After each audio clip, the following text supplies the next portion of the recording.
The first thing you're going to want to do is you're going to want to take, I don't know, 4 to 6 pounds of grass-fed knuckle bones from a grass-fed cow, just like you see here. Put it on some parchment paper on a cookie sheet and slide it into the oven. We're going to put that at 350 degrees and we're going to roast it for 30 minutes.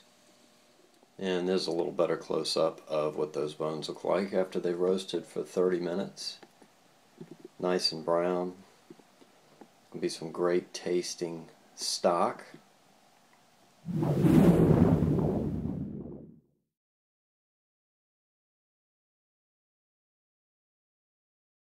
So I'm going to pour half a cup of this into the mix, and that's going to help leach the minerals and nutrients out of the bones. And they're just going to, before any heat, we're going to cover that, cover the bones with at least 4 quarts of water, if not more, just depending on how much it takes to cover the bones up.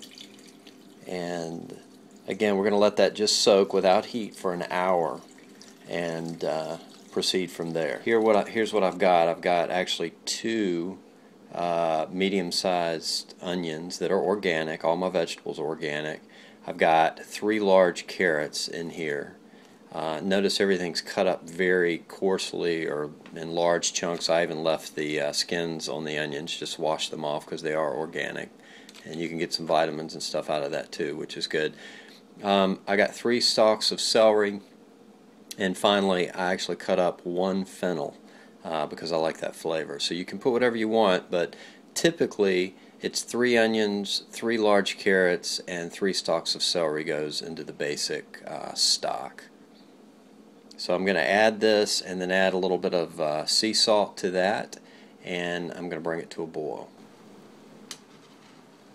And once it comes to a full boil and we skim the scum, we'll turn it down to a simmer and we'll let it sit uncovered for anywhere from 24 to 50 hours.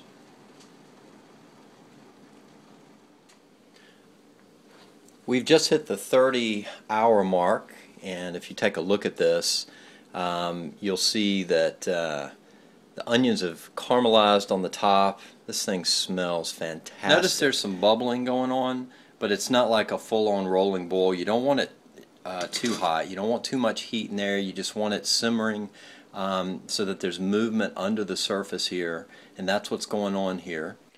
Okay, here we are at somewhere around 45 hours of making our beef bone stock, broth, whatever you'd like to call it. And as you can see, everything is pretty much just cooked down to nothing, which is what we want. There's a nice, you can see just a nice color and richness to that. And as you can see, I've got about a 16-cup stainless steel bowl, and I've got a kind of a wire mesh kind of thing to be able to separate all of the solids from the liquid for our broth or stock. My stock, and I'm going to drain it through my, you've got to be careful because it can get kind of messy. See if you can see some of that. And you just pour it through. It's that simple. And you'll just want to kind of strain all of that juice from there by using a spoon or something. And what you're going to do is you're going to discard the vegetables and bones and stuff. And you're going to be left with a nice rich broth. We'll show you what to do with that in just a moment. Okay, so this is what our stock looks like after we have drained it and strained it.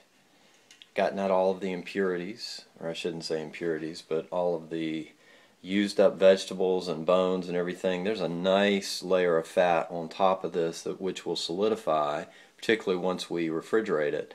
For now, it's still hot to the touch, so we're going to let it just cool down just to room temperature. We're going to get lots of great use and lots of flavoring out of it and lots of health out of it. And here's what the bone broth looks like now. It's been in the refrigerator now for several hours, and notice there's a nice thick golden beef tallow that's formed on top. Take a spoon, and we just kind of peel off that top layer of tallow. Okay, so there's your broth, and we're going to put it back into the refrigerator, and we should get a nice congealed top to it after it sets overnight or for a few hours. And of course there's your tallow that came off the top. That's going to be a nice, I don't know, 1.5 to 2 cups. So looks fantastic. Great for deep frying or seasoning food. And there's the tallow, nice and melted down. Look how creamy and rich that looks. It's fantastic.